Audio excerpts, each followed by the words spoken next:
Welcome to the show today, baby. This your boy Jimbo Dean, aka Jimbo Slice, aka Jimmy Obama.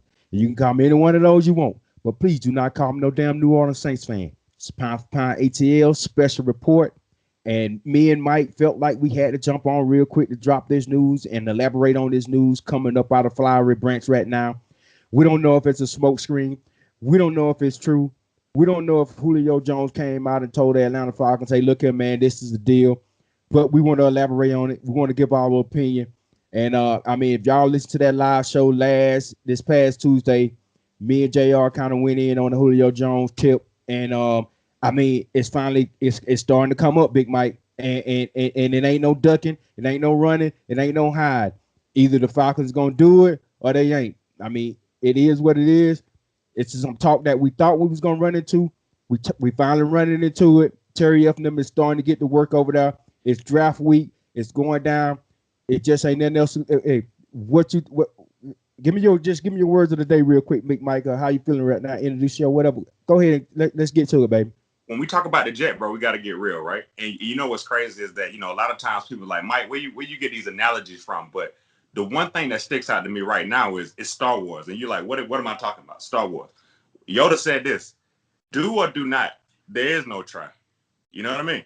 Right. So whatever we're going to do with Julio Jones, let's be comfortable with it. Because to be honest with you, Big Jimbo, I see pros and cons for both.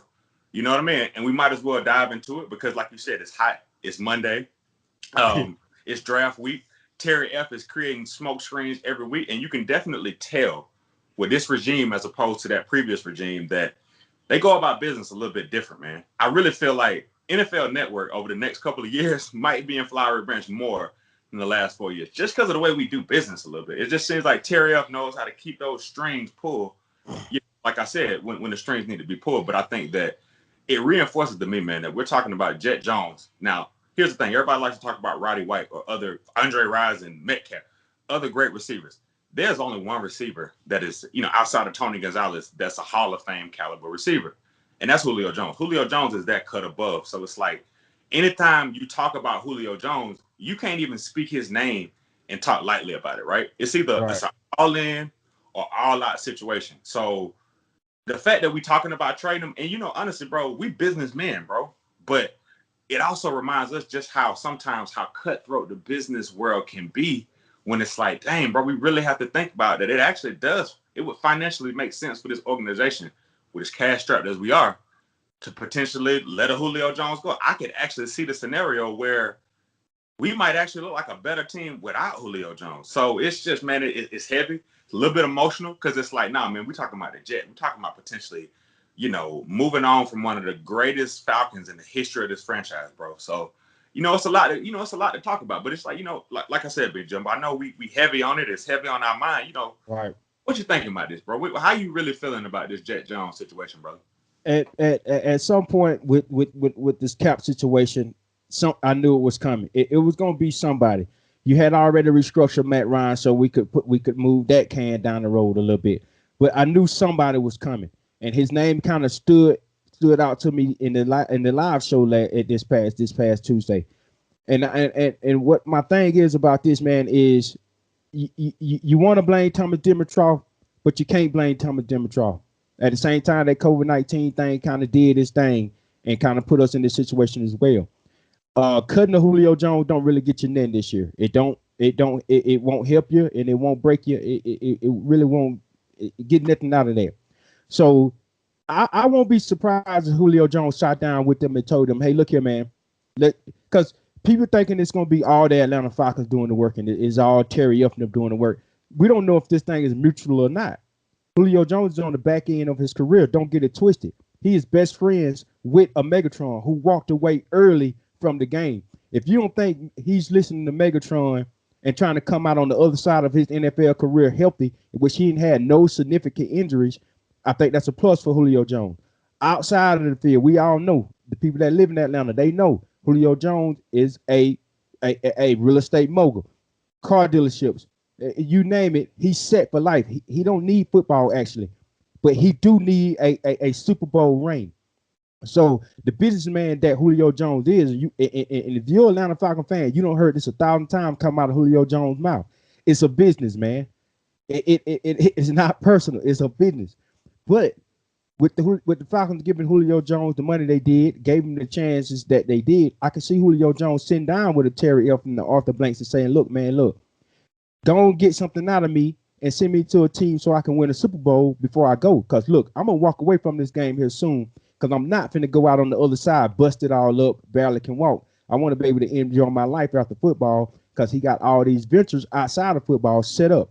Now, don't get me wrong. Hey, look at Pound Pound ATL family over here. We do not want to see the great Julio Jones walk away from the Atlanta Falcons. Do not get it twisted. We love that guy, like Mike just said, a true surefire Atlanta Falcon Hall of Fame. And if he do leave, please believe he will come back on a one-day contract to retire in the Atlanta Falcons jersey, and his name will go in the Ring of Fame. He will be a first ballot Hall of Famer. It's just no question about it. So shout out to Julio Jones if he did sit down and with Arthur Blanks and say, "Hey, look, man, y'all go ahead and get something for me while y'all can, and send me to a team to win a Super Bowl. Because it's nothing no more than I want as an Atlanta Falcon fan is to see Julio Jones win a Super Bowl, whether it with us or with somebody else. I want to see that man get a ring because his justice is due. He's a hard worker and he gave this city something to really get excited about. Now, it ain't done. This could be a smokescreen. And if it is, hey, Mike, if this is a smoke screen, shout out to Terry F. and Arthur Smith for setting up the perfect, I mean, super perfect timing smoke screen like no other the week of the draft. It don't get no better than that. If you put out this Julio Jones smoke screen on a Monday to get it started, to get them other GMs on their toes and get them to thinking and worrying, this is it. This is beautiful, man. ESPN is actually right now in Flowery Branch and reporting in front of the Falcons, like you just said, Mike. ESPN gonna be there a little bit more. So let me put this out real quick. Now the Falcons with this situation, this is the situation with it. It could be a pre-draft, a pre-draft trade where it won't count again. It won't count towards the cap until June 1st, which will make it a less of amount of it. That June, remember, with this thing, it's gonna be a June 1st type of situation. Now, if you set it up pre-draft, the cap hit for it or whatever, it'll be way less after June 1st. Now, you're gonna have to get future picks, and you're gonna have to get a lot of draft picks, great value out of this. Don't walk away looking stupid. That's why I kind of think it's a smoke screen because you're gonna have to really get some work out of this. And I know Julio Jones is not gonna walk away if you're getting just a second round pick for him. He'll stay in Atlanta before he let you do that. Right. But anyway, I'm gonna ask you this real quick, Mike, and then I'm gonna close it up, and then we're gonna hop up out of here. We just had to jump on real quick. What kind of effect you think this have on the draft? Did this scream Kyle Pitts? Hey, do this bring Jamar Chase into the picture? Do this bring a Jaden Waddle into the picture? What's your thoughts on that, real quick, Big Mike? Well, one got me fired up because I was all on the Kyle Pitts. We talked about Kyle Pitts. I think that if we got a Kyle Pitts, yeah, that lessens the blow of a Julio Jones. But boy, let me tell you something. Hot take. You just nailed on something now. Jamar Chase. I told JR this last week. I said, JR, you got on Julio Jones jersey, but his little brother is in this draft, right? You might need to get just a one because what I like is I can see it right now, bro. Jamar Chase in a single digit because we get to go to single digits this year with a Falcons jersey on, black and red. You don't really lose a lot. Don't get me wrong. You're gonna lose the leadership. You lose the everything that a Hall of Fame. When Michael Jordan leaves, yeah, the Chicago Bulls are not a better franchise, but I mean they still know how to play basketball, right? So same thing with like a Jamar Chase, guys like that. Now back to my earlier position, man. I do smell smoke on this one from the simple Yeah. standpoint that, bro, we if we literally, it's two things. If we get rid of Julio Jones, we got to get at least a starting edge rusher or corner in return. Period. Because you mean to tell me we're gonna let go of our Ferrari and still not goddamn, do anything about these used cars that we got on the defensive side of the ball, right? We can't get rid of the Ferrari and not at least get, a Bentley truck in return because we need something like that, right? Because we so weak on the defensive side of the ball. Getting rid of Julio Jones, getting more money, that's great. Draft class, all that. There are other cuttable players that we can work around this draft class with. So that's why I'm not really willing to work around a Julio Jones because I think what you may see now over the next 2 weeks is Grady Jarrett, instead of people thinking about the Falcons moving around away from Grady Jarrett, I think what you'll do is see Grady Jarrett get another well-deserved contract extension, free up some more cap space, and we continue to work around with what we have. Because I still think we're at our best with Julio Jones, with everybody that we got. If we can add a Kyle Pitts, we're talking about potentially a lethal season in Atlanta. And I hang my hat on it, almost to the point that somebody told me I was crazy last week when they said, "So you mean to tell me Kyle Pitts is good enough that our best defense in the first round is a tight end on offense?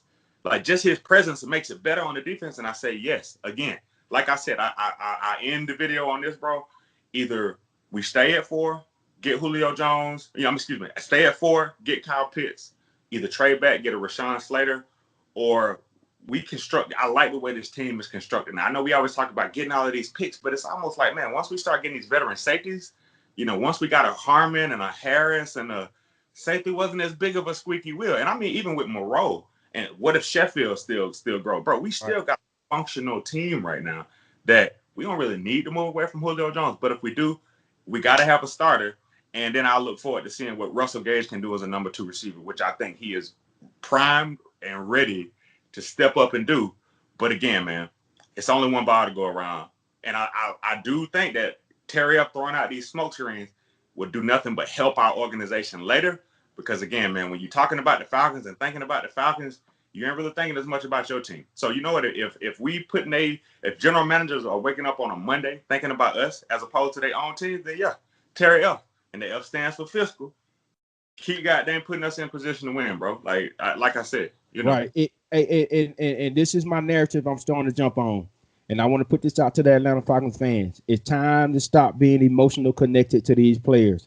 This is a business. If you're going to get emotionally connected to anybody, you better get emotionally connected to Arthur Smith. That's who you better get.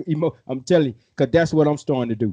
I'm not worried about a Matt Ryan or Julio Jones or Grady Jarrett or none of that. I want to say Arthur Smith's scheme with this player did this. Right. If you think about the New England Patriots, you think about Bill Belichick first, and you say Bill Belichick did this. Bill Belichick let Tom Brady walk.